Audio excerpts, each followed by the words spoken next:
And all the things in the Levitical system that render someone ritually impure are things that are unavoidable in life. They're not designed to teach the Israelites anything about how awful they are.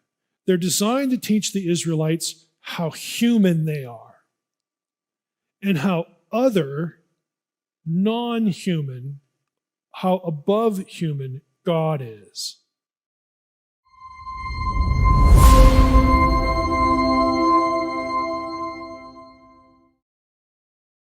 Leviticus 16 we associate with the Day of Atonement because that is the chapter where the ritual ceremony is laid out and provided.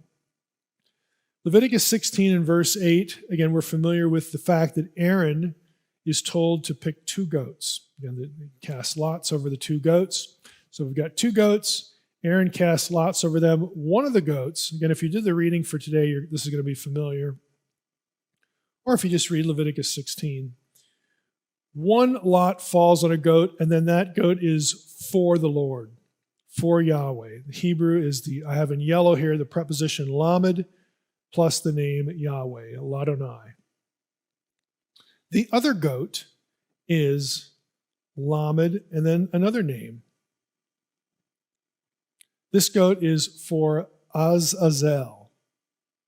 And scholars have wondered for quite some time, like, what in the world is going on here? Now, in Unseen Realm, and again, I give you resources to other sources about this, Azazel was a demon, not just in later Judaism, but he is a deity, to an Israelite mind, demonic figure of the wilderness. He's a wilderness entity, a god, a deity associated with the wilderness. He's not Yahweh. The wilderness is his domain. It's the bad place. It's the anti-Eden. The wilderness is not where Yahweh is. Yahweh is leading us through the wilderness to his land, to the land he is giving us, to the new Eden, the land that flows with milk and honey. But we're here in the wilderness, and we have these instructions for Leviticus 16, and we have these 2 goats. One of them is for Yahweh, the other one is for Azazel.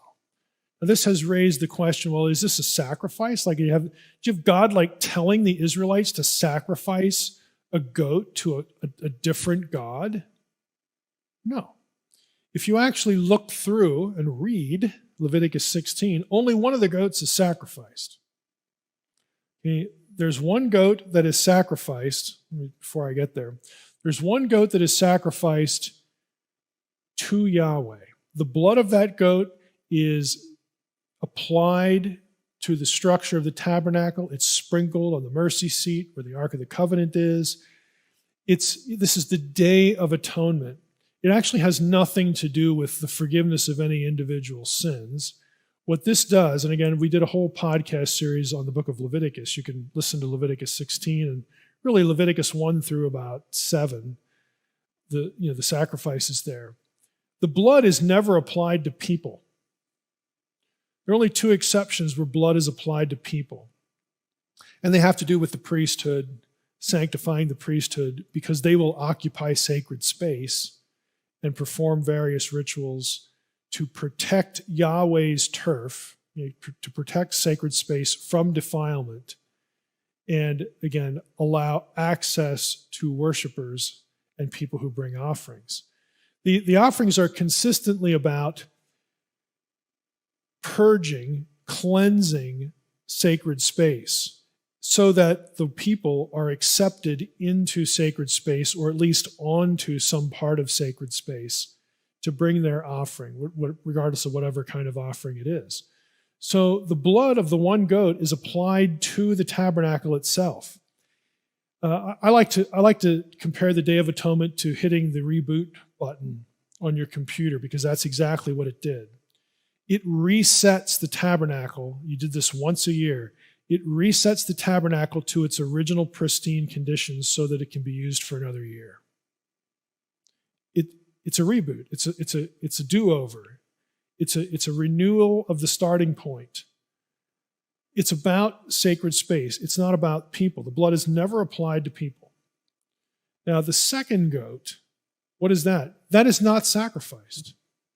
We don't have an offering, sacrificed to some foreign god. What the priest does with it is he lays his hands on the head of the second goat, and he symbolically transfers the sins, the impurities, everything that would defile sacred space and be an offense to Yahweh is transferred to the head of the goat, and then the goat is sent off where? Into the wilderness, to Azazel. What's the logic? Well, this is where sin belongs. This is where impurity belongs. It doesn't belong in the camp of Yahweh. Much less sacred space. It doesn't belong anywhere here in Yahweh's people, because Yahweh's people themselves are sanctified. They are set apart from other peoples. They're not, to worship other gods, obviously, but they're not. They even have their own land. They're completely separated. They're to be a kingdom of priests and a holy, a set-apart nation. So once a year, we're going to hit the reboot button, and we're going to send all of the impurities, all the things that are anti-Eden, back to anti-Eden. Because Eden, the camp, the holy company, the holy family, and God's domain needs to be purified. And we reset the tabernacle so that as we go, and people become ritually impure by, maybe they touch a dead carcass or a woman in her menstrual cycle. We could talk about all these things, what the logic is. None of those things have to do with moral failure or moral impurities. They're not sins, okay? What they are is there are things that happen to people that render them ritually impure. And all the things in the Levitical system that render someone ritually impure are things that are unavoidable in life. They're not designed to teach the Israelites anything about how awful they are. They're designed to teach the Israelites how human they are and how other, non-human, how above human God is. This is the point. This is the logic of the system. We've sort of read New Testament forgiveness and sacrifice of Jesus' terminology back into the Old Testament, and therefore we don't understand what's going on here. What we should do is understand what's going on here and then read that into New Testament material. That typically isn't what happens. We do the reverse, and it creates a lot of confusion. Again, this isn't a class session on the priesthood and the sacrificial system, but again, we're getting into this a little bit here, just in sort of the most dramatic example here with the Day of Atonement.